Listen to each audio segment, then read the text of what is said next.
Hey everyone!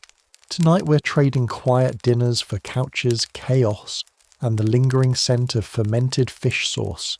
Forget candlelit meals and polite conversation. A Roman banquet was a full-contact social sport, equal parts dinner party, political trap, and endurance test for your dignity. Imagine reclining awkwardly on your side trying to eat oysters while a drunken poet recites verses about your bald spot. Slaves rush by with platters of peacock tongues. Someone's vomiting loudly behind a curtain, and your host just announced a surprise philosophical debate during dessert. You wouldn't last an hour, let alone the whole night. Between the stomach-turning delicacies, forced laughter, and sudden accusations over wine, you'd be crawling toward the exit before the roasted dormice hit the table. So before you get comfortable, take a moment to like the video and subscribe, but only if you genuinely enjoy what I do here, and let me know in the comments where you're tuning in from and what time it is for you. It's always fascinating to see who's joining us from around the world. Now dim the lights, let your mind wander, and allow the gentle rhythm of my voice to lull you towards sleep. Maybe settle in, pull your blanket a little closer, and let's ease into tonight's journey together. Tonight, we enter a world where candles flicker nervously in stone corridors, where whispers carry more weight than facts, and where being wrong, theologically, might earn you a charming little robe and an extended stay in the basement. Welcome to the Spanish Inquisition, a place where subtle social cues and slightly mispronounced Latin could get you tortured politely in God's name. Let's begin with how ridiculously easy it was to be accused. You didn't need to declare open rebellion, publish blasphemy, or lead a heretical cult. You just needed to be unlucky. Maybe you owned a book with Arabic script on the spine. Maybe you skipped church one too many Sundays. Maybe your neighbour thought your lentil stew smelled a bit too Jewish. You could be a tailor, a farmer, even a priest. Didn't matter. If someone whispered that your faith was unusual, and that whisper reached the ears of the Holy Office, your life was about to become significantly more beige, bureaucratic, and damp. The Inquisition was not a mob with pitchforks. It was worse. It was paperwork. Endless, soul-eroding paperwork. Officially, it existed to protect the purity of the Catholic faith. Unofficially, it operated like a sanctified HR department with the power to ruin your entire existence based on anonymous feedback. No defense lawyer, no right to face your accuser, just you, your confused conscience, and an inquisitor who hadn't smiled since the Reconquista. And let's talk about the inquisitors for a moment. These were not wild-eyed zealots foaming at the mouth. They were educated, meticulous, and deeply invested in administrative process. The worst kind of villain, the one who uses index cards. They had flowcharts, hierarchies of sin, cross-reference sin registers. Did you question transubstantiation? That's heresy type 3B. Did you fail to burn your old Quran after conversion? That's 2C. Did you dream about dancing? Suspicious. They called it auto da fe, act of faith. But for the accused, it felt more like an act of confusion. You'd be summoned, not told what you're being accused of, and invited to confess broadly. If you said, "I don't know what I'm confessing to," they'd nod wisely and note that you were in denial, which was also suspicious. And remember, the goal wasn't justice, the goal was repentance. Which sounds noble, until you realise that repentance was often measured in how convincingly you could cry while wearing a funny hat in public. Those hats, San Benitos, were masterpieces of humiliation. Imagine walking through your hometown, wearing a yellow tunic decorated with painted flames and grinning devils, This was medieval PR. You were both spectacle and cautionary tale. It wasn't enough to punish you. You had to help advertise the consequences. But maybe you weren't sentenced to public shame. Maybe they were more concerned about your soul. Then came the interrogations. And here's the thing. Officially, the Inquisition didn't torture. They examined with intensity, which in practice meant they just didn't call it torture. The strapado? That wasn't torture. It was vertical meditation. The rack? Postural adjustment. The toca?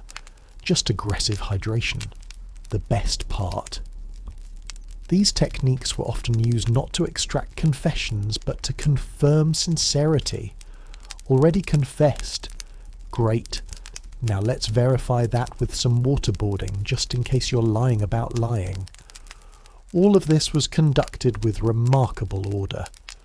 You'd be strapped down on a clean table next to a stack of carefully labelled theological treatises, in a room designed more like a library than a dungeon. Pain was sanitised, institutionalised, and yet through all this precision chaos lurked. You didn't know who accused you. You didn't know what would happen next. Your friends avoided you like plague. Your property might already be confiscated, pending investigation. You were guilty by suspicion, and innocent only through theatrically sincere submission. And if, heaven forbid, you claimed innocence and stuck to it, that just confirmed you were stubborn, possibly possessed, definitely in need of correction. The system rewarded obedience, not truth. This wasn't a trial. It was a spiritual performance review with stakes that included eternal damnation and public nudity. But perhaps most chilling of all, sometimes they let you go, just like that. No apology, no explanation. Just a vague warning and a stain on your social life that never quite washed out. And then, of course, they'd keep your name on a list in case you ever slipped again. So let's say you did confess. Maybe not to the exact thing they wanted, but something vaguely spiritual sounding. Like, yes, I did once question whether the bread in Mass actually becomes flesh. It was late, I was tired, the wine was stronger than expected. You'd think that kind of honesty might earn you a nod of compassion. Instead, you'd get more questions, follow-ups, footnotes. Interesting. And did you share this doubt with others? Did they nod? How often do you speak with your cousin Juan, who owns an Arabic dictionary?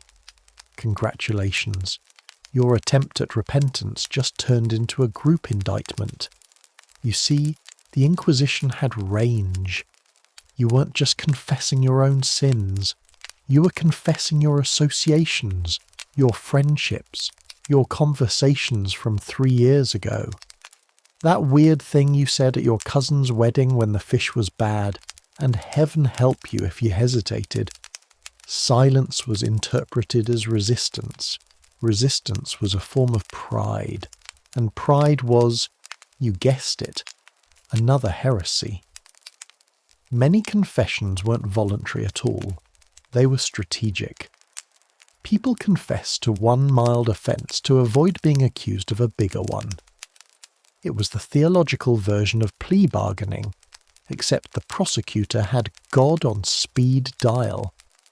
And even if you said nothing heretical, your lifestyle might betray you. Too clean, suspicious, too well read, dangerous, too quiet, hiding something, too enthusiastic at Mass, overcompensating. You could be a monk and still be a suspect if your eyebrows twitched during the wrong psalm. One inquisitor even noted a case of excessive blinking during the liturgy as a red flag, and if you happened to be a converso, a Jew or Muslim who had officially converted to Christianity, then buckle up. You were already on thin theological ice, and people were waiting to see if you slipped. Let's pause and talk about conversos. because their lives were like walking through a spiritual minefield blindfolded backwards and carrying bread. You had to prove constantly that your conversion was sincere. That meant eating pork publicly, avoiding all Arabic phrases, laughing at Jewish jokes, the ones about you, and never ever closing your shutters on Saturdays, because apparently that meant you were observing the Sabbath. Some people changed their names, their accents, even their family recipes, just to avoid suspicion, and still they were targeted disproportionately. The Inquisition kept secret purity of blood records that traced lineage back generations. If someone whispered that your grandmother once lit a candle on a Friday night, boom, suspicion, interrogation, seizure of assets. But this wasn't just about belief, it was about control. The Inquisition wasn't policing your soul, it was policing your behaviour, your habits, your very identity. They weren't saving you from hell. They were making sure you never thought about hell incorrectly in the first place. Now let's talk about trial proceedings, or what passed for them. The inquisitorial process was like an escape room designed by medieval accountants. There were rules, yes, so many rules, but they mostly served to confuse and entrap. You might be asked to recite a catechism backwards, or explain the Eucharist using metaphor approved by Thomas Aquinas and no one else. Fail the quiz? Heretic. Pass it too confidently. Heretic with suspicious enthusiasm. Witnesses were anonymous. Testimonies could be decades old. You never saw the documents. You were in every sense on trial in the dark, and you didn't get a sentence immediately. You waited. Days, weeks, sometimes months, in a cell, in silence, with only bread, water, and the sounds of someone else getting encouraged 2 doors down. Your interrogators would visit you unpredictably, with new questions or updated charges, always delivered with politeness so chilling it made you miss open hostility. They'd ask about your dreams, your handwriting, your preference for almond milk. One man was accused of heresy because he said he didn't believe saints had visible halos. He claimed he was just being literal. They said he was being blasphemous. And if you happen to be a woman, oh well, double the scrutiny, half the logic. Women were often accused of heresy via the route of witchcraft. Did you make herbal tea? Suspicious. Did you cure your neighbour's rash with garlic? Dangerous. Did you read scripture and ask a question about it? Absolutely unacceptable. One woman in Seville was brought in for possessing an unusual smile during communion, another for whispering during a thunderstorm. The logic was, if God is speaking, why are you talking? Meanwhile, your possessions might be under investigation too. Books were burned, letters confiscated, even jewellery could be suspect, especially if it had unusual symbols or worse, came from Granada. The Inquisition was like a theological vacuum cleaner. It sucked up anything that wasn't nailed down and declared it suspicious. And yet, for all this madness, it worked, in the sense that people obeyed. They conformed.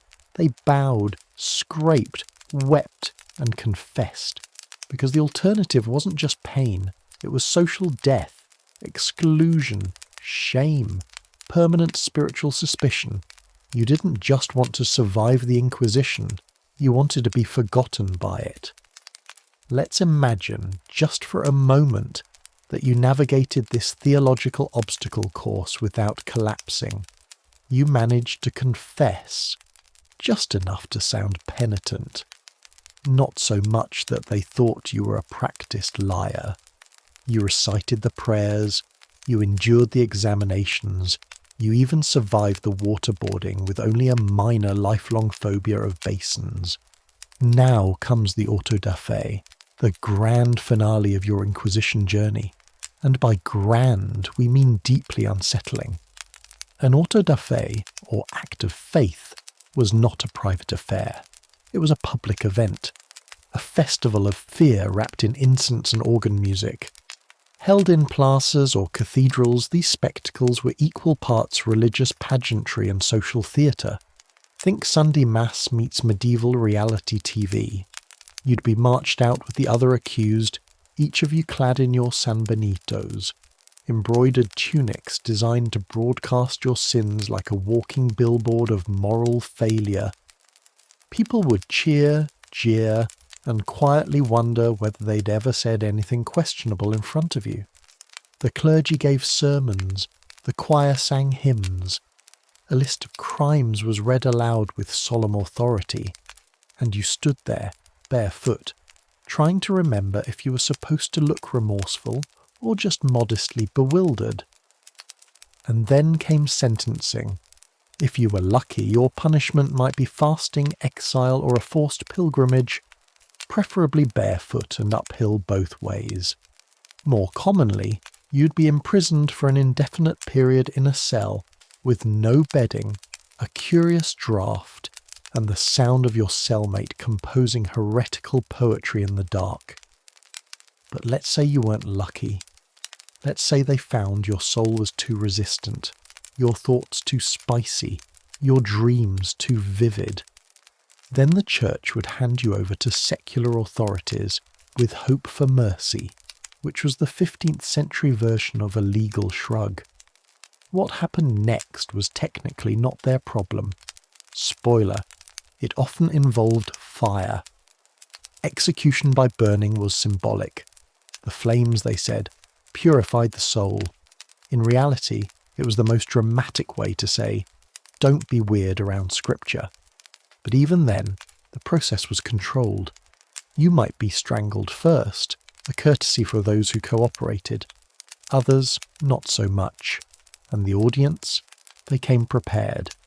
These events were social gatherings like football matches, but with more incense and fewer snacks. And all of it was recorded. The Inquisition kept meticulous records, many of which survive today. Your name, your confession, your sentence. Sometimes even notes like wept appropriately or refused to renounce cheese. Yes, cheese. One man in Toledo was accused of obstinately defending the superiority of goat cheese over sheep's, which was later interpreted as a veiled critique of Christ shepherd metaphors. Theological logic was stretchy, but conveniently so. Yet, perhaps most unsettling was how permanent it all was. Once accused, you were marked. Even if you were released, your name remained in the files. Your children might be scrutinized. Your grandchildren might be barred from certain professions. You were part of the inquisitorial family album now, a cautionary tale for future generations. And what about repentance? The church claimed that repentance was the goal, not punishment.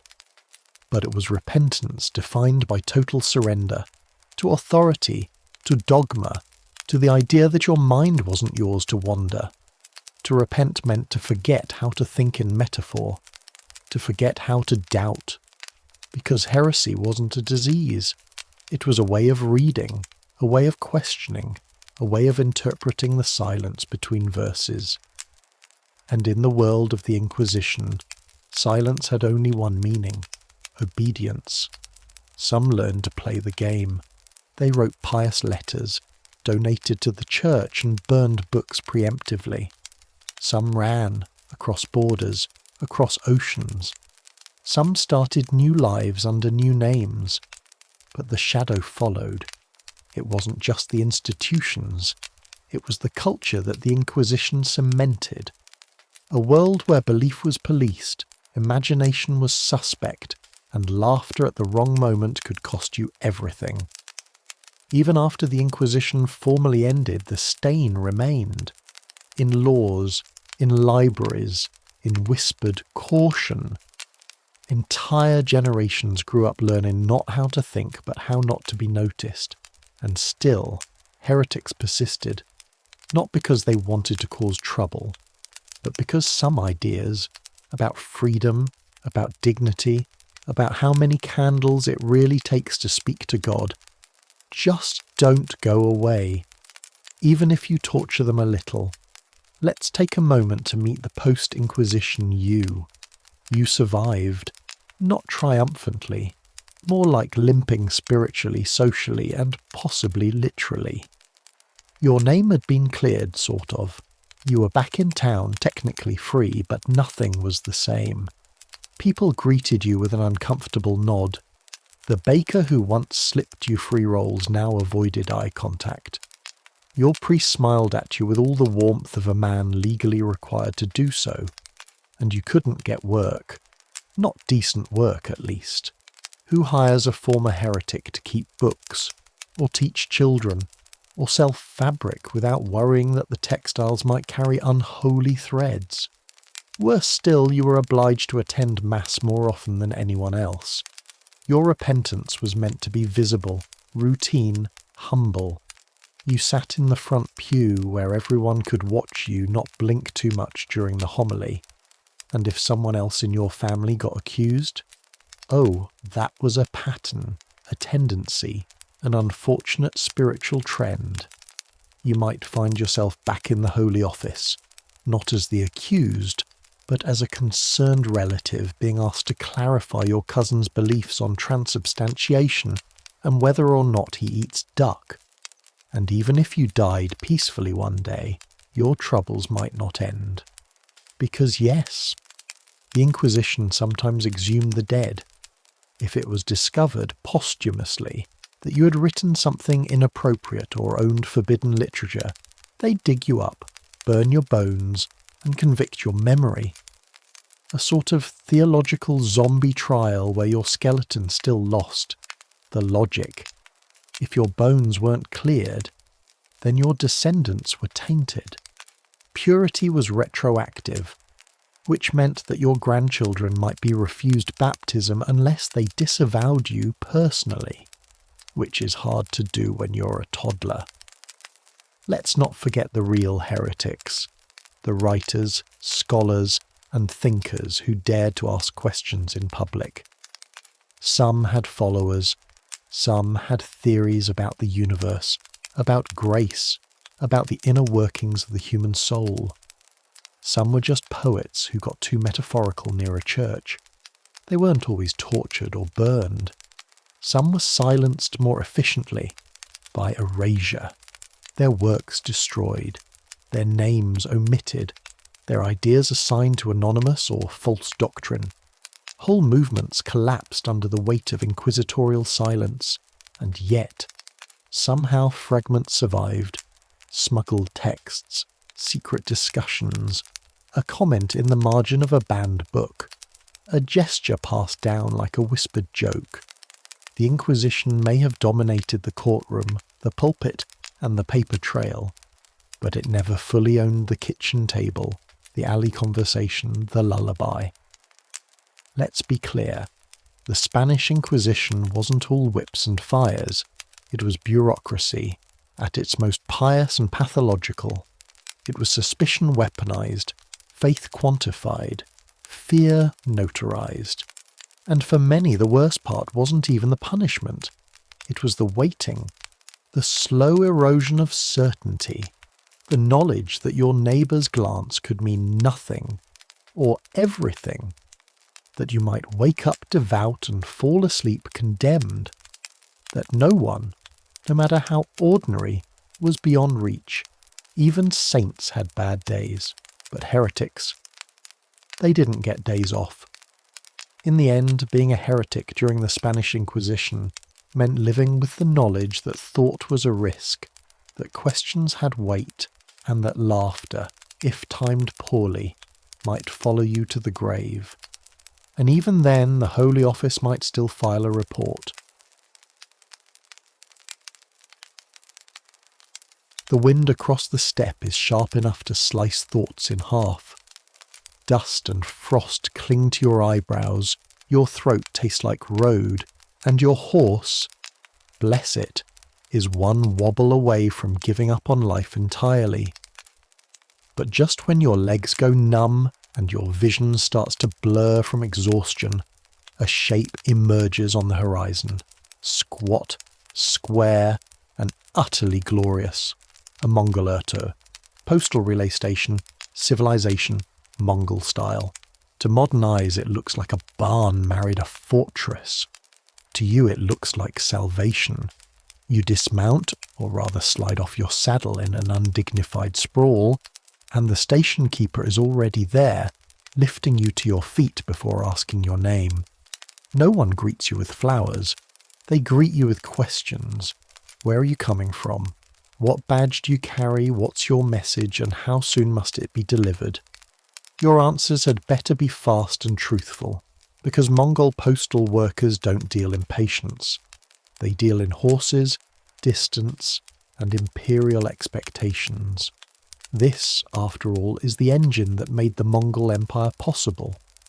While history remembers the horsemen, the battles, and the conquests, it often forgets the bureaucracy. The Mongol postal system was a logistical miracle disguised as a pile of hooves and dust. At its peak, it connected cities thousands of kilometres apart with a speed and reliability that made European kings weep into their parchment.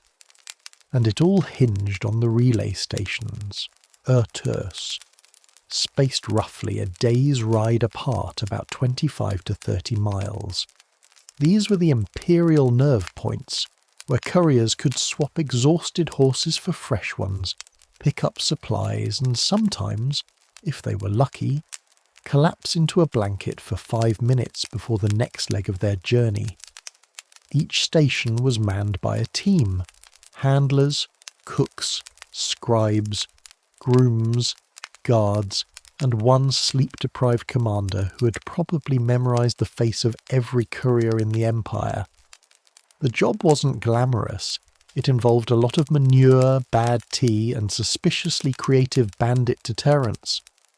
But it was essential. Every messenger arrived carrying a paisa, a metal tablet stamped with the authority of the Khan himself.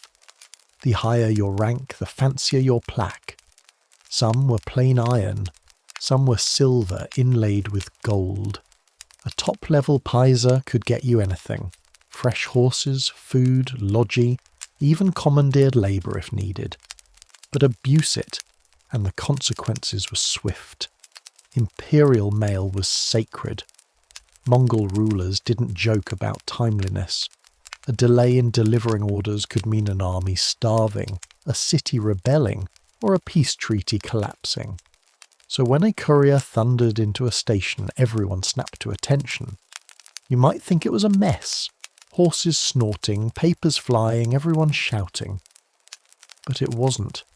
It was coordinated chaos, like a symphony made entirely of hooves and swearing. The station had supplies ready: oats, clean bridles, backup saddles, maps, boiled mutton, and of course fermented mare's milk, airog. Slightly alcoholic, utterly necessary and always lukewarm. Messengers drank it by the bowl like life depended on it, because it did. The terrain varied. One day you might ride through snowdrift that clawed at your boots like icy fingers. The next, sandstorms made your lungs feel like they'd inhaled a desert, and yet the mail moved, always, through war zones, through floods, through rumours of wolves and actual wolves. Messages were short, efficient, often sealed in leather pouches to protect against rain, spit, and curiosity. Some carried troop movements, others tax records. A few, heartbreakingly, were personal, from generals to their families, or from soldiers trying to send one last word before battle. Most couriers didn't read what they carried. They didn't want to know. Knowing meant responsibility. Responsibility meant risk. But some couldn't help themselves. There are stories, half true, half legend, of a courier who read a love letter out loud in the dark to stave off loneliness, or another who memorized a military order so well He recited it even after losing the scroll to a river. The relay system worked like arteries. Each ertur was a heartbeat. If one failed, the whole thing could clog. And so, station masters were held to account. If a horse was sick, it had to be reported. If a courier was late, it had to be logged. If a seal was broken, someone was getting interrogated by a very stern man with a Mongol moustache and too much free time. It wasn't glamorous, but it was brilliant. And it moved empires. So you've made it to the station, chugged a cup of airag that tastes like bubbly barn, and swapped your sweat-drenched mount for a fresh, wide-eyed replacement that clearly resents you already. There's no time for sentiment. You're already back in the saddle, heading east toward another line of the map that might be a dot, a dream, or another muddy outpost. The Mongol relay system didn't just connect cities, it created them. Outposts sprang up along the Yam, the name for the network itself. Some became trade hubs, others remained humble staging points. All became nodes in a giant web stretching from Korea to the Caspian Sea. It was the Silk Road's nervous system, keeping the body of empire twitching with news, orders and gossip. And there was gossip. The relay network didn't just carry official mail, it transmitted knowledge, some sanctioned, some less so. A rumour might start in Samarkand, gallop west in a courier's mouth, and land in Karakoram 3 days later, half true and twice as entertaining. Station masters, despite their dusty appearance and deeply tragic haircuts, were often fountains of information. They knew who had passed through, where they were going, and whether they looked suspiciously well fed. They could tell you if the northern pass was closed due to snow, bandits, or yet another argument between rival goat clans. They also served as first responders. When riders failed to arrive, it was the station master who sent a recovery team, or more often, a teenager with a spear and a prayer, to go looking. Sometimes the horses returned alone. Sometimes the satchel arrived via a wandering merchant who found it near a set of suspicious footprints. Security wasn't just about speed, it was about presence. Mongol rulers made it clear. Harming a messenger was treason against the empire itself. If you robbed, delayed, or even mildly inconvenienced a courier, the response wasn't polite diplomacy. It was a punitive raid with fire, arrows, and extremely pointed questions. And yet, many still tried, because messengers carried valuable things. Not just messages, but occasionally money, medicinal herbs, or rare gifts from one dignitary to another. Bandits saw an opportunity, but so did spies. Espionage was the flea on the dog of imperial logistics. Other empires tried to mimic the Mongol system or infiltrate it. There are records of rival agents disguising themselves as messengers, hoping to access sensitive documents or maps, which is why Paiza verification became ritualistic. Upon arrival, couriers had to present their badge, repeat a code phrase, and sometimes answer obscure questions. What is the name of the third son of Batu Khan? What colour scarf did the last courier wear? Are you limping because of wolves or because of treason? Messengers developed a gallows humour about it. One joked that the hardest part of the job wasn't the miles or the bandits. It was remembering which code phrase has been changed this week. Another swore that forgetting his saddle number almost got him killed by a 70-year-old postmaster with a butter knife. And then there was the weather. Always the weather. Rain-soaked scrolls, snow-blinded riders. Winds ripped letters from your belt and scattered them like divine confetti. Sandstorms turned your eyes into regret. Summer heat made your horse hallucinate. And still you rode. Some stations had tents. Others were built from packed mud, brick, or wood, depending on what the region offered, but all shared one quality: utility over comfort. Beds were straw, walls were thin, toilets were ambitious guesses at sanitation. But the tea was hot, the broth salty, and the horses always ready. Mail could not stop. The Empire depended on it, and not just for war. Diplomats, merchants, scholars, they all used the yam. So did doctors, so did spies. The lines between personal and political, urgent and trivial, blurred on the backs of galloping ponies. A love letter might travel beside a battle order, a recipe beside a coded message, and yet each was treated with the same respect, or at least the same speed, because the yam wasn't just a postal service. It was a statement, a declaration that the Empire knew where you were going, and how quickly it could reach you. And for a government based on movement, on overwhelming presence, that made all the difference. By now, your thighs no longer feel like part of your body. Your cloak is coated in a mixture of horse sweat, sand, and possibly fermented cabbage. You've passed 2 dead squirrels, 1 overturned cart, and a monk who may or may not have been sleepwalking across the plains. You're not sure what day it is, but you know you're still expected to shave 50 minutes off your previous run time. Welcome to Mongol logistics. You reach another Ertur just after nightfall. The place is buzzing, not loudly, but in that tightly wound, purposeful way that makes you feel like you're already behind. Another rider is eating while standing. A clerk is updating a route ledger by candlelight, and someone is yelling at a goat who has stolen an official seal. You hand off your badge, mutter your code word, and swap out your exhausted mount for one that looks suspiciously like its twin. Fresh oats are poured, saddles adjusted. No one speaks unless it's necessary. There's no drama here, no music, no speeches, just function. These stations ran like little military units, except instead of weapons, their ammunition was reliability. Each one had to be ready at all times for an imperial messenger to burst through the door with muddy boots and existential urgency.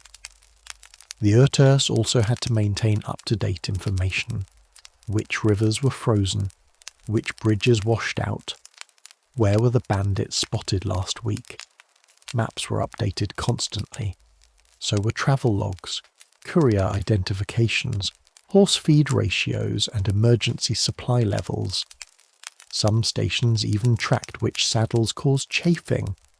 The Mongols didn't just conquer with horses, they conquered with admin. The brilliance of the system wasn't in speed alone. It was in resilience. If a station burned down, the next 2 would adjust. If a courier died, the next station standby would take the message forward. Every piece had backup. Every failure had a contingency. And the Khan's court knew all of it.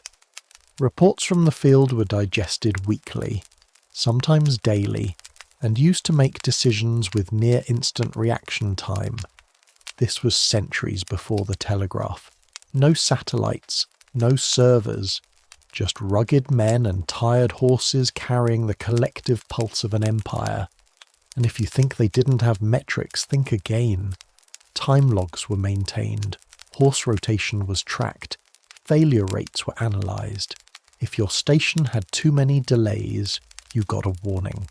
If it happened again, you were replaced, or reassigned to goat management in the Gobi.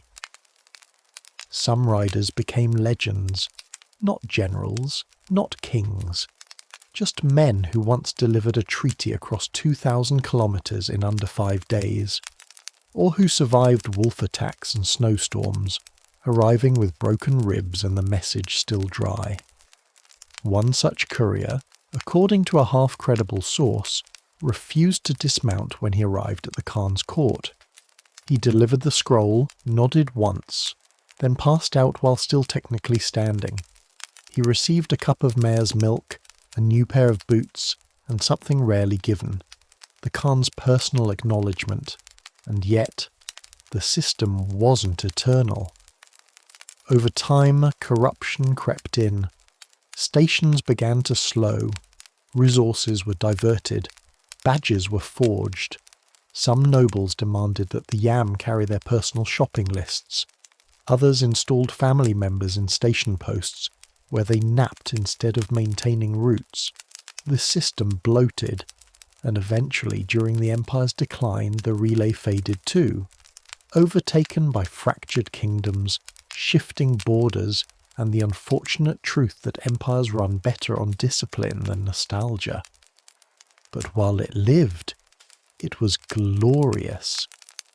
Imagine an empire where a message could travel 1,000 miles in less time than it takes you to get a reply from your cousin about dinner plans. That was the Yam. Not magic, just an absurdly well-organised army of riders, grooms, clerks, horses, and the occasional grumpy goat. The night is quiet now. Your horse is asleep. Stand-in, of course. The station has dimmed to whispers.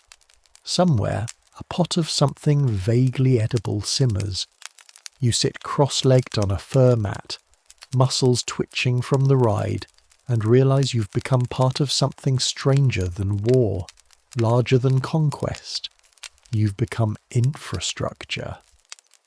And in the Mongol Empire, that was a sacred role. The Urto system wasn't just a mail route, it was a living symbol of control, over land, over people, over information.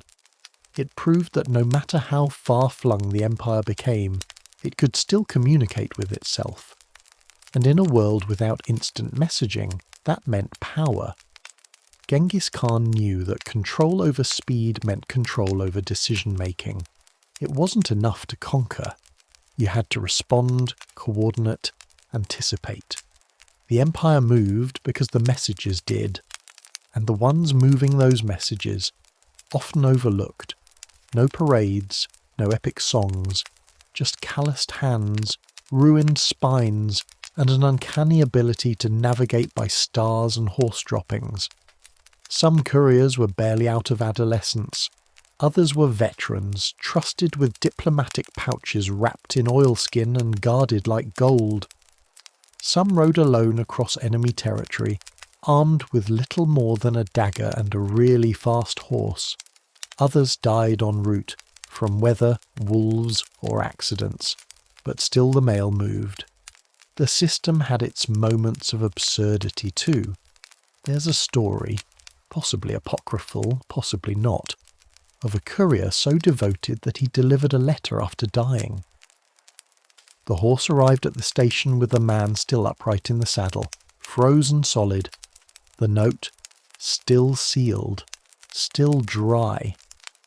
The station log recorded it as a successful arrival with slight personnel malfunction. What's undeniable is that the relay system influenced others. Later empires copied the model. Europeans marvelled at it. Even centuries later, historians still gawk at the efficiency and wonder how something so robust could vanish. Because vanish it did. As the empire fractured, stations went unmanned. Horses were no longer replaced. Bandits returned to the roads, maps were lost, and the great arteries of communication dried up into veins of memory. But the legacy remained. The word yam still appears in some Central Asian languages to refer to postal systems. Ruins of Urtus still dot the landscape. Collapsed walls, charred beams, bones of horses who never made the next stretch. And in dusty archives from Venice to Persia, you'll find letters stamped with Mongol marks, carried by anonymous men who never signed their names but shaped the history they moved through. So the next time you complain about a delayed email or curse your phone for losing signal, remember that once there were riders who braved storms, starvation, and angry marmots to get a piece of parchment from one side of the world to another. No likes, no cloud storage, just grit, speed, and a saddle that smelled like history.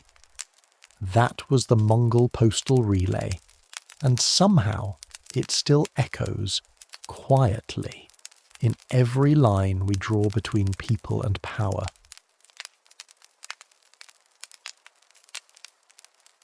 Welcome to Mohenjo-Daro. It's 2500 BCE, and you're standing barefoot on baked mud bricks, trying not to trip over a terracotta sewer cover.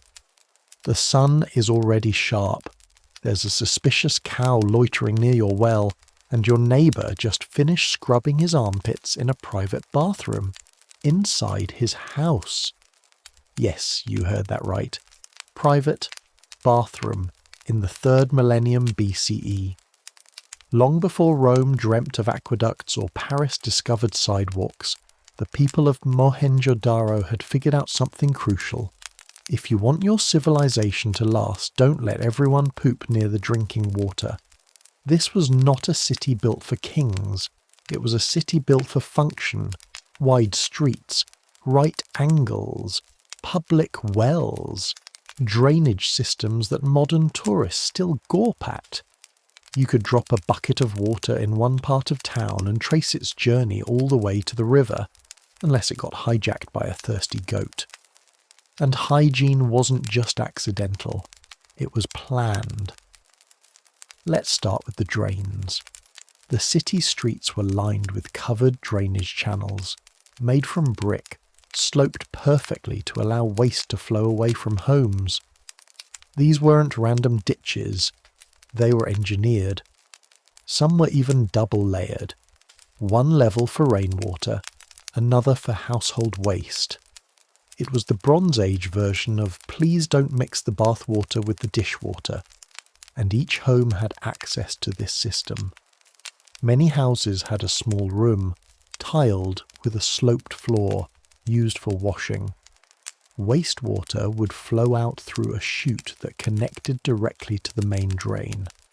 Your used bathwater could travel down the same channel as your neighbour's dirty dishwater, and both would be flushed out of the city before anyone had a chance to complain.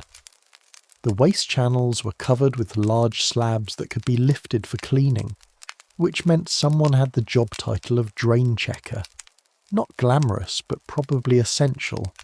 Because a blocked sewer in a 40°C summer, that's not just unpleasant, that's civilization ending.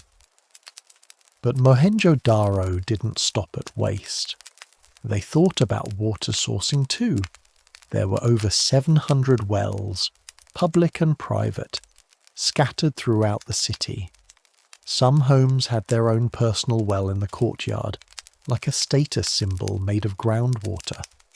Others shared larger neighbourhood wells, carefully built with inward-sloping bricks to prevent collapse. Water was everyone's business, and so were bathing practices. You didn't need a religious festival to wash. You just needed to not smell like the inside of a grain silo. That's not to say hygiene wasn't spiritual. It definitely had sacred connotations. Ritual purity existed, but it wasn't monopolized by priests. Everyday cleanliness seemed to be a civic and cultural norm. There's no record of signs saying, "Please wash your hands," but the architecture screamed it anyway. Nowhere is this clearer than in the Great Bath. Yes, the city had one. A massive public tank, waterproofed with brick and bitumen, complete with changing rooms, a drain system and stairs. It wasn't for swimming laps. It was for cleansing, both literal and symbolic. Archaeologists still argue over its exact purpose. Was it religious, social? Did it host ancient water aerobics classes? We don't know, but we do know it was maintained, cleaned, respected. And perhaps that's the key takeaway. Public hygiene wasn't an afterthought. It was embedded into daily life. Trash pits were located outside residential zones. Toilets were simple but efficient. A ceramic basin over a hole, often flushed with a bucket. In some cases, these even emptied into covered soak pits filled with charcoal and gravel. That's not just sanitation, that's waste management. And it was all done without rulers carving their names into everything.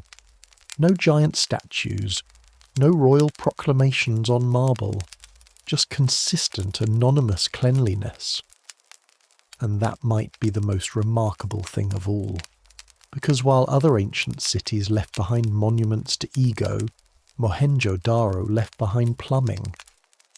You wake up in your neatly rectangular brick house, stretch, and head straight for your private washing platform. Just a tiled corner with a drain, but it's yours. No waiting, no public fountain lines, and best of all, no awkward eye contact with strangers while lathering. You fill your clay jar at the courtyard well, splash the morning sleep off your face, and, without really thinking about it, let the water drain off into a brick chute that vanishes into the wall. The city takes care of the rest, because in Mohenjo-Daro the plumbing thinks ahead. Most ancient cities, if they had plumbing at all, funneled everything downhill and hoped for the best. But Mohenjo-Daro designed drainage into the city. Engineers placed the whole settlement on a grid, with wide streets running north-south and east-west. Houses were oriented not toward temples or kings, but toward function. That meant ventilation, daylight, and, crucially, water flow. Many drains emptied into larger main lines beneath the streets, and those ran to soak pits, settling tanks, or outflow points beyond the city. Stormwater didn't sit, grey water didn't puddle, and human waste, that was handled. There were no grand aqueducts like in Rome, no towering cisterns. Instead, the Indus people built for closeness. You didn't need a 10-mile pipeline when your well was 15 steps away, and your toilet drain was already being gently filtered through gravel. And this wasn't a feature of just elite homes. Even modest dwellings showed signs of access to water and waste removal. Some had internal drains made of brick, plastered for waterproofing. Others used terracotta pipes or covered trenches. The materials varied, but the idea remained. Water should be used, then removed. Archaeologists were stunned to find dozens of houses with private latrines. A small ceramic pot or brick basin, sometimes set above a sloped chute. The waste would drop into a covered drain or collection pit outside the wall, often lined with ash or charcoal, to reduce smell and encourage decomposition. Sound familiar? It's basically the Bronze Age version of a septic system, and again no signs shouted about it. No inscriptions boasted so-and-so built this drain. Cleanliness was not a monument, it was normal, which makes the Indus people deeply frustrating for traditional historians. There's no Rosetta Stone, no epic poem, no list of glorious kings, just seal impressions, pottery shards, and perfectly aligned sewage systems. What kind of people prioritise soapstone filters over stone thrones? Let's talk public spaces. The Great Bath gets all the attention, but the whole city functioned like a giant low-key spa. Wide roads allowed for waste removal carts, or more likely teams of workers who swept and maintained the public drains. Stepwells ensured access to water even during dry seasons. Drain junctions were fitted with inspection holes. Little square tiles you could lift to check for clogs or less pleasant discoveries. And even the Acropolis, the elevated part of the city which archaeologists once assumed was for the ruling elite, seems more like an administrative or ceremonial zone. It wasn't littered with golden goblets. It had grain storage, wells, and more bathing platforms. This suggests a ruling class more interested in governance than grandeur. A society obsessed not with conquest but maintenance. And don't be fooled by the lack of pyramids. This was advanced urban living. People had time to make jewellery, play board games and paint ceramics, because the toilets worked. Imagine your day. You wake. Washington. Eat lentils, go to market dodging goats and small children, chat near the public well, return home, use your latrine, sleep, unbothered by overflowing gutters or open sewage. It's not glamorous, it's not cinematic, but it's civilization, and it likely contributed to the city's longevity. Because in a world where cities often died of their own filth, where cholera, dysentery and parasites made ancient urban living feel like a bad survival challenge, Mohenjo-Daro persisted. Not because it had divine favour, but because it had terracotta drain pipes. Even the placement of kitchens, usually toward the rear of the home near the drain line, suggests conscious planning. Ashes were probably swept out into disposal pits. Organic waste could be composted. In some cases, houses seem to have been rebuilt around existing drains, maintaining alignment with older infrastructure. Let that sink in. They prioritised the plumbing before the walls. This wasn't accidental brilliance, it was a cultural mindset.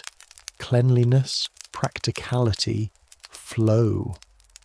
And in a city that may have housed 30,000 to 40,000 people, that mindset wasn't just impressive, it was revolutionary.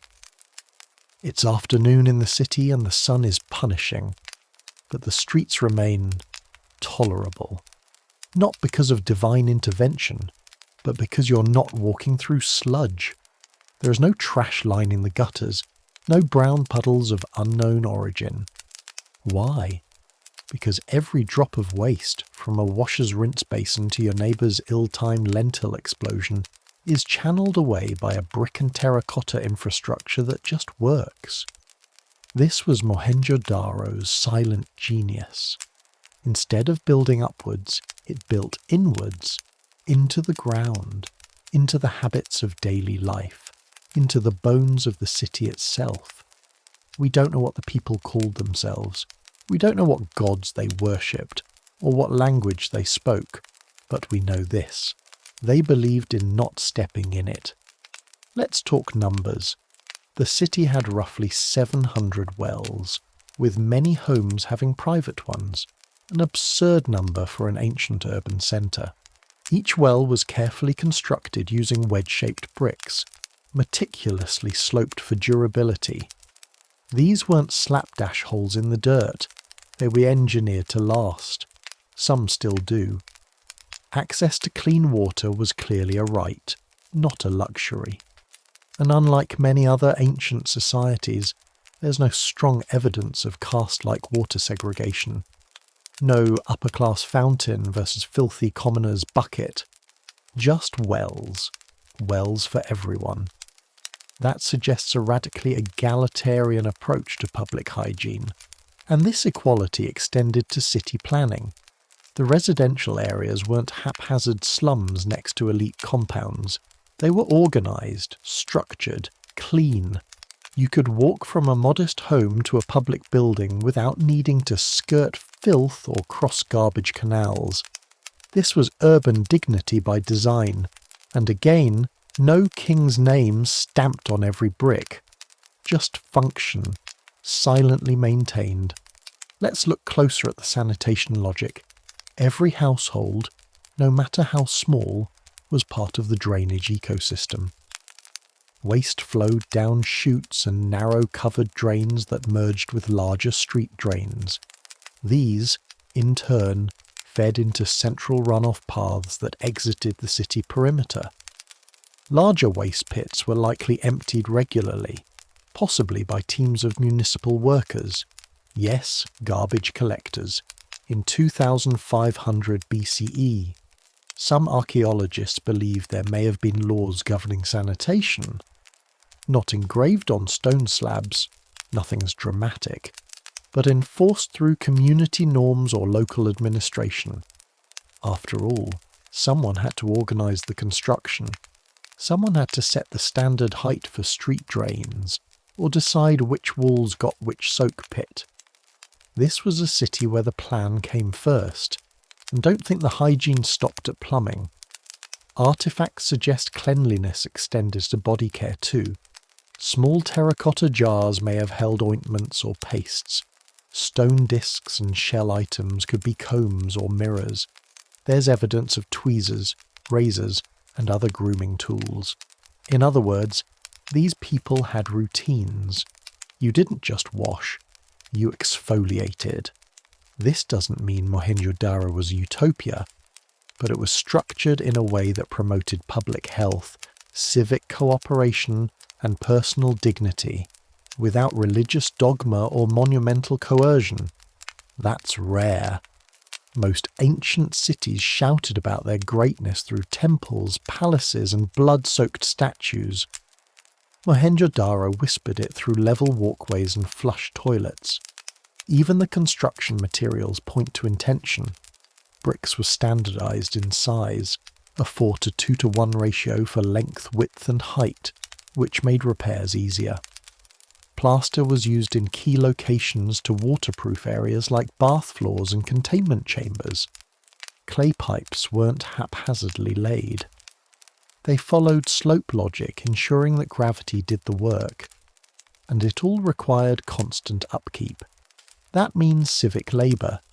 That means people got up in the morning and thought, better clean that sediment trap before it overflows into the neighbour's goat pen. These weren't just individuals. This was a community of maintenance, even in the city's final phases, as decline set in for reasons still debated. Climate change, tectonic shift, political collapse. The drainage kept working. Houses were rebuilt, pipes relaid.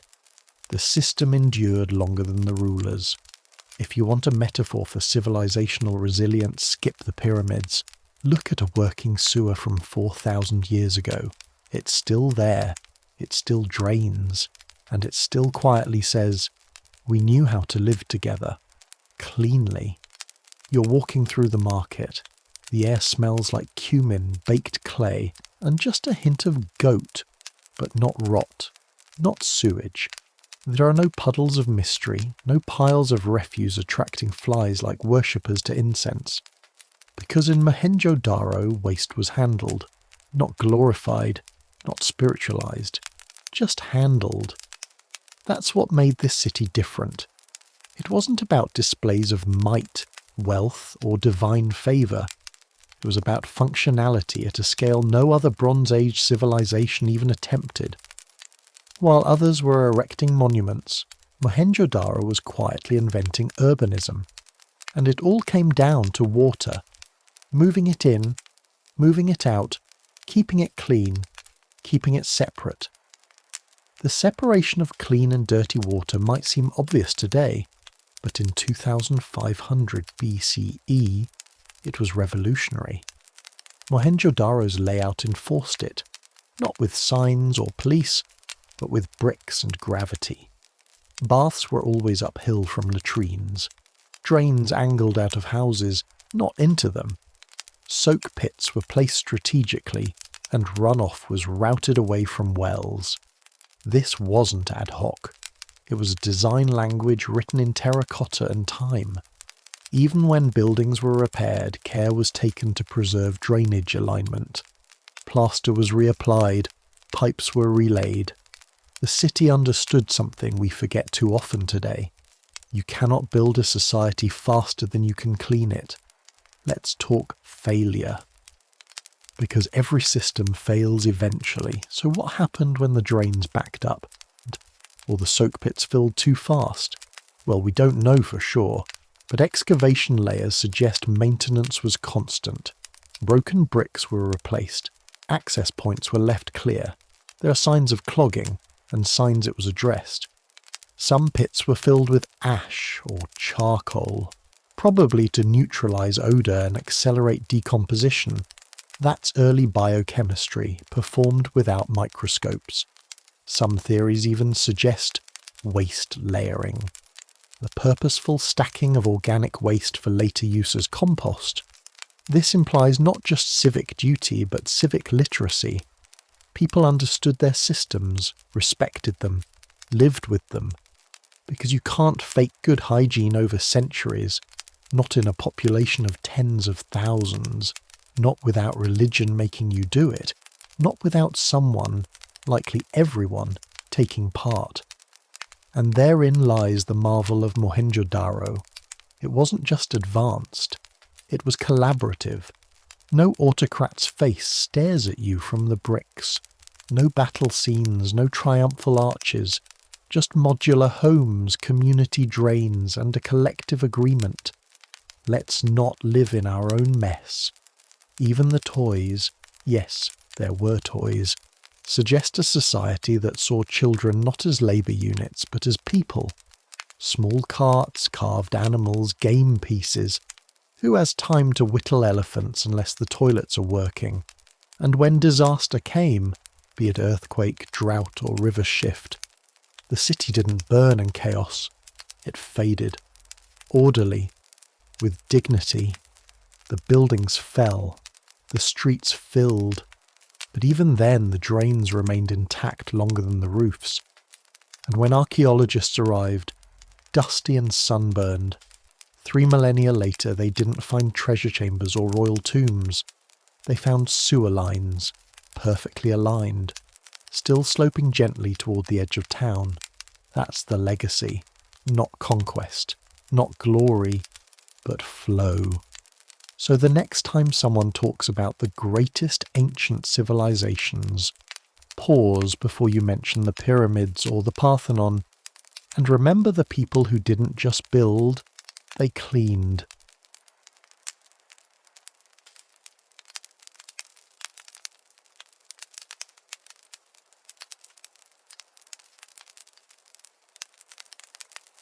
So you imagine pirates dividing treasure like this. A heaping pile of gold. A parrot squawking numbers. Men with eye patches shouting, "Mine," and pointing cutlasses. Maybe someone cheating, someone bleeding, and someone swinging from the rigging for dramatic effect. And yes, that happened. Sometimes. But most of the time dividing pirate treasure was weirdly organised. Because if you're going to risk your life robbing armed ships while drunk, malnourished and questionably literate, you want to make very sure you get your cut. Preferably with a receipt. Which is why many pirate crews had something more surprising than cannons, a written contract. It was called the Articles of Agreement, pirate bylaws, signed, or at least thumbprinted by everyone aboard before the first ship was ever boarded, and these articles laid out exactly how treasure would be divided. Let's say your crew just took a Spanish galleon filled with silver, cocoa, and extremely confused friars. Once the smoke cleared and the hostages stopped crying, the loot would be inventoried, counted, measured, and, this is key, distributed according to the rules, not royal rules, not maritime law, pirate rules. Most articles followed a rough structure. The captain got 1.5 to 2 shares.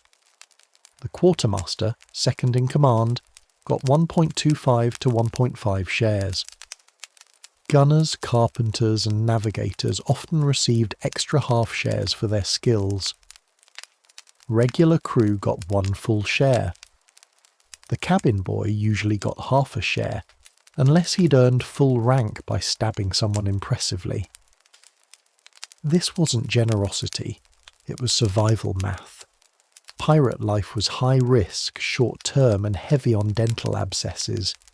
If you didn't feel fairly compensated, you might mutiny, jump ship, or accidentally shoot the quartermaster during a storm.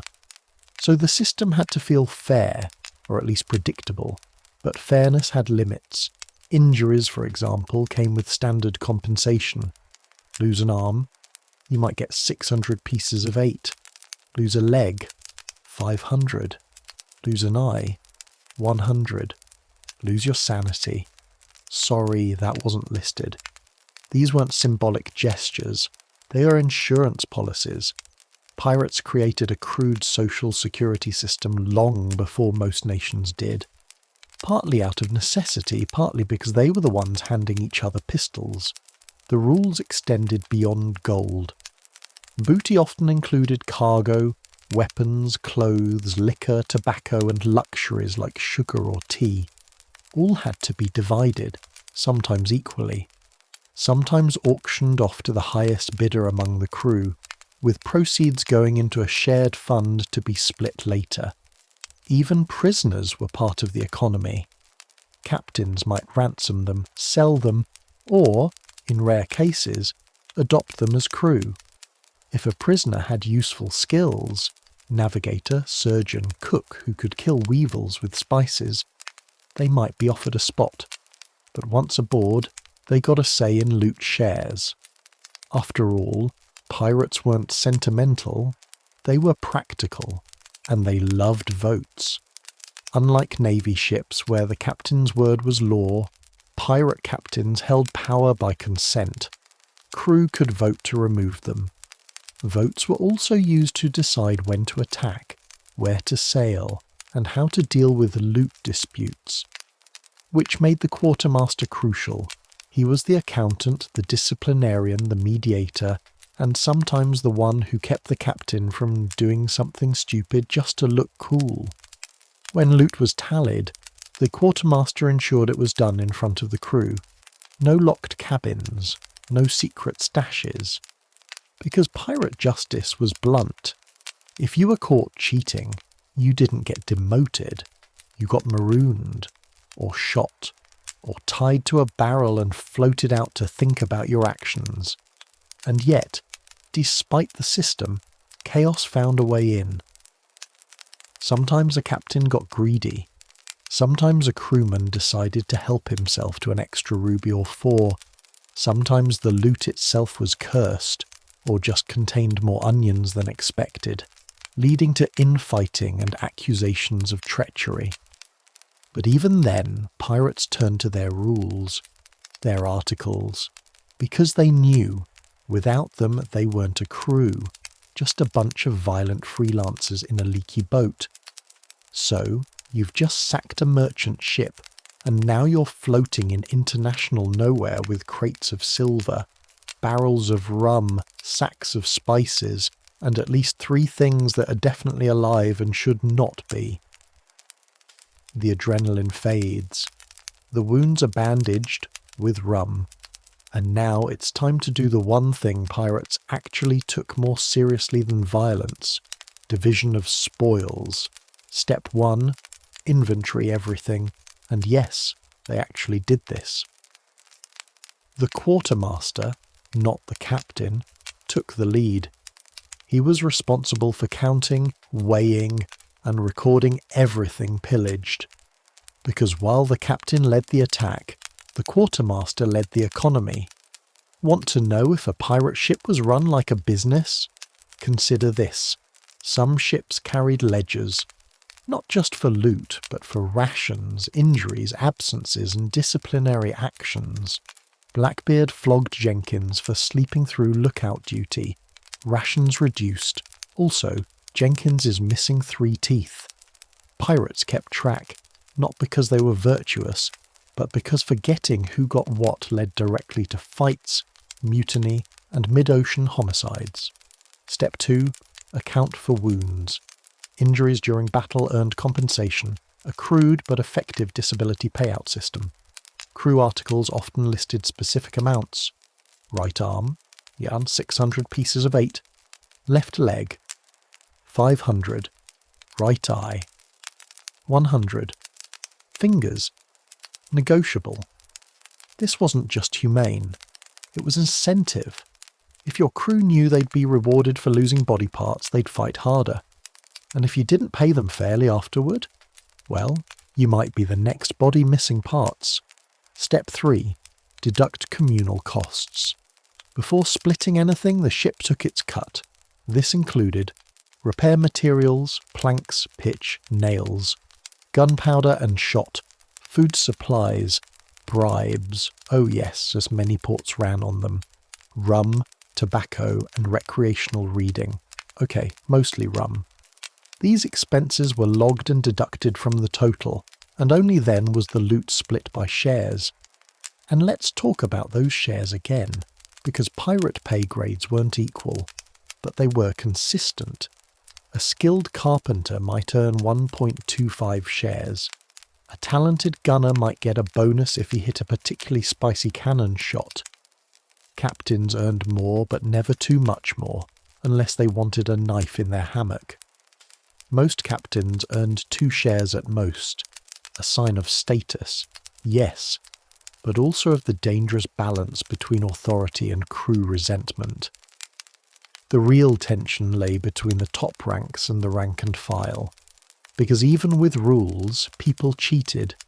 The temptation was always there, a few extra coins tucked in a boot, a ring accidentally left off the manifest, a barrel of cocoa requisitioned for morale. And when caught, the consequences were immediate. Some crews enforced equal punishment. If you stole from the crew decided your fate, which could mean anything from a fine to being tied to the mast in a storm, or, in one case, being forced to mop the deck with your shirt while wearing it. Step 4. Auction the weird stuff. Not all loot was easily divisible. Silks, spices, fine clothing, exotic pets. These were auctioned off internally. Crew members bid using their share of silver, and the proceeds were added to the communal pot. That way, no one ended up with half a monkey or a third of a peacock.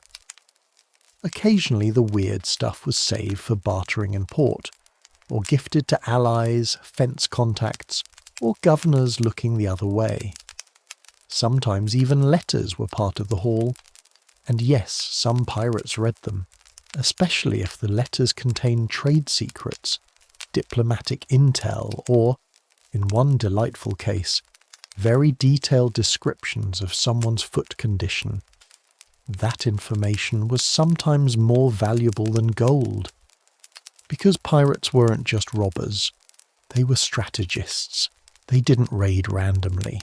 They targeted specific ships on specific routes during specific times of year, often based on whispered intel from taverns, brothels, or disgruntled dock workers. Information, just like treasure, could be shared, or hoarded, or weaponized, and that made the quartermaster's job even more complicated, because in addition to being the loot master, he was also the arbiter of fairness. If 2 pirates argued over a ruby, the quartermaster decided. If someone complained about being shorted, the quartermaster investigated.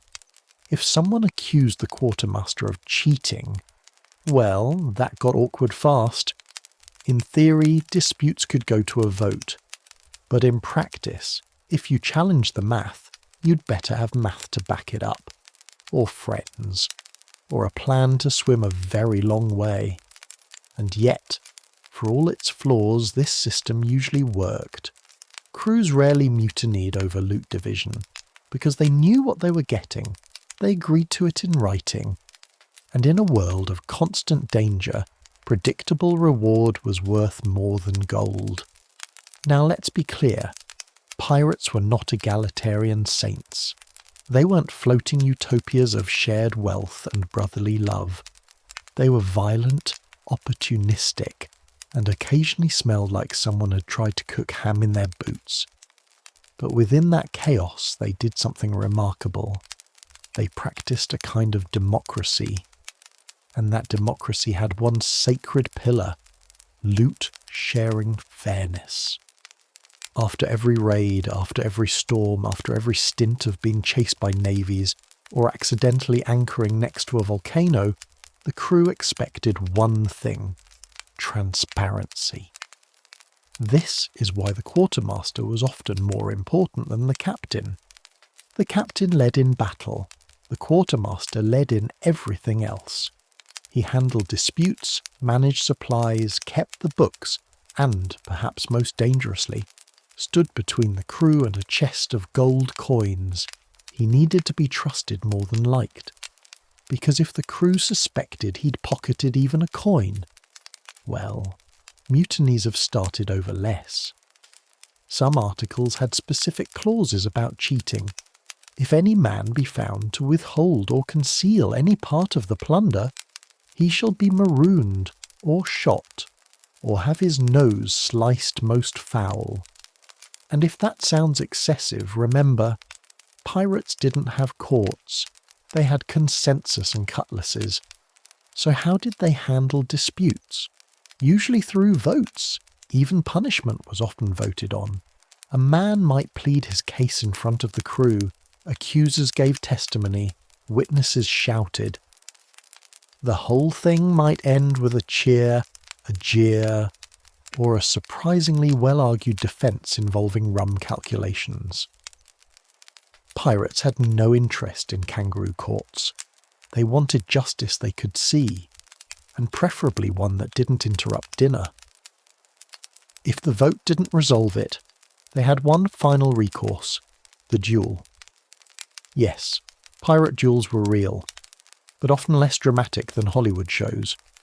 Two crewmen might fight with pistols, swords, or fists, usually in a semi-controlled environment. Rules varied. Sometimes it ended at first blood, sometimes it ended when one man stopped breathing, and sometimes it ended when someone shouted, "Forget it! Split the damn pearl and move on!" Because time was money, and arguing over who got the ruby-handled pistol might delay the more important business, drinking. Now about special loot. Some items defied fair division. A gold crucifix too valuable to auction, a gem-encrusted dagger with sentimental value, or a piece of cursed jewellery that no one wanted to touch but everyone wanted to argue about. In such cases, crews had a few options. Draw lots, literally pulling tokens from a hat. Silent bidding, each man wrote an amount and the highest took it. Mutual agreement, rare and suspicious. Captain's discretion, only if unanimously allowed. Sometimes such objects were kept in a common chest to be sold later. Proceeds were then split like usual once a fair market price was found, often at the next lawless port that didn't ask too many questions about bloodstains. Let's not forget, loot also came in non-monetary forms: maps, secrets, safe routes, even forged documents. Forgers were highly valued. If you could turn a Spanish customs slip into a legit merchant license, you were worth your weight in gold. That kind of loot was kept by the quartermaster to be used strategically. But the crew expected a cut of the benefits if it resulted in future plunder. This created a weird kind of shared intellectual property. Your fake seal helped us rob a frigate. We all eat better tonight. Which brings us to port towns, the true test of pirate fairness. Once docked, crews were at their most vulnerable. Gold in pocket, wine in reach, and every temptation imaginable crammed into 5 poorly lit streets. But even then, loot rules followed. Some ships had a spending pause. No one was allowed to spend their shares until after a cool-down period, a day or two to account for adjustments, fines, or emergencies. If someone blew their share immediately, too bad. There were no bailouts. Pirates didn't believe in second chances with money. You lost it, you lived with it. Or you went back to sea and earned it again. And if the crew was paid out before docking, the quartermaster might give only partial shares, holding the rest as security to avoid mass drunken arrests. It wasn't exactly a bank, but it worked. Finally, if a crew disbanded, or if the ship was lost and the survivors made it to port, the final split was sacred. What was recovered, carried, or hidden was to be brought forward. Anyone caught lying? Well, best not be caught. Because pirates could forgive many things, but not messing with the split. It was their constitution, their flag, their faith. They might betray nations, navies and each other, but not the shares. So let's say everything goes smoothly. You loot a fat merchantman, take her cargo, ransom her captain, and make it back to port without sinking, mutinying, or getting hit by a hurricane made entirely of flying casks. It's time for the final split, and it's not just about gold anymore, it's about memory, because this last moment, this final accounting of the voyage, will determine whether you leave as comrades or as enemies counting each other's fingers in taverns. The ship anchors in a safe harbour, a hidden cove, or maybe a pirate-friendly port, or one of those places where local government is just a man named Benito with a large knife and a casual relationship with bribes. The crew assembles on deck. Everyone's got their eyes on the quartermaster. He opens the chest, counts out coins, jewels, pieces of 8, silver bars, bolts of silk, random religious artifacts, and yes, even that ruby-handled dagger. Then, out come the ledgers. And yes, pirate ships kept ledgers. Not always neat, not always spelled correctly, but functional. Gunner Billy, 1 share, lost tow plus 20 bonus. Davis, broke mast during storm, minus 10 penalty. Also probably lied about monkey theft. Adjustments were made based on injuries, conduct and, let's say, behavioural surcharges. Pirate articles often included fines for fighting aboard ship, stealing from fellow crew, sleeping on watch, bringing cursed idols into shared quarters, throwing useful maps overboard to feel powerful. The quartermaster and 1 or 2 trusted men, often chosen by vote, would handle the payout. Each crewman stepped forward, received his share, and often did the exact same thing, bit the coin, nodded once, and vanished to go drink away his liver. But what if someone was unhappy with their cut? The beauty of pirate society was that you had no one else to blame. You signed the articles, you agreed to the system. If you didn't like it now, you either kept quiet or challenged the quartermaster, which meant a full audit in front of the crew, a process so exhausting that most preferred to grumble into their cups. Occasionally disputes escalated. In one known case, 2 pirates duelling over a disputed share tripped, fell overboard, and were eaten by sharks. The shiplog reportedly noted this as problem resolved. But often fairness prevailed, because it wasn't just about this haul, it was about the next one. If a ship got a reputation for bad splits, it wouldn't attract good crew. Pirates had options. They jumped ships like modern freelancers switching jobs. Reputation was currency, and a captain who didn't divide fairly might soon find himself promoted to captain of the rowboat. Now let's zoom out. This system, chaotic, informal, sometimes decided by shouting, worked. Better than many royal navies, because it was simple, transparent, agreed upon. It had rules, it had enforcement, it had buy-in. It was in short a floating democracy run on stolen silver and mutual distrust, and it lasted. Throughout the 17th and 18th centuries, pirate crews from the Caribbean to the Indian Ocean used similar systems. Different articles, different fines, different shares, but the core idea was the same. Don't cheat the crew, or you'll be voting from inside a cannon.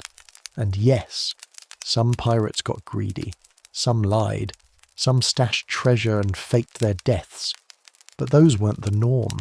They were the cautionary tales, because every pirate knew the real danger wasn't the navy, or storms, or even rival crews. The real danger was division, not of treasure, of trust. And so they wrote it down, stamped it in rum-soaked ink, thumbprinted their allegiance to fairness, or at least a mutually agreed definition of it.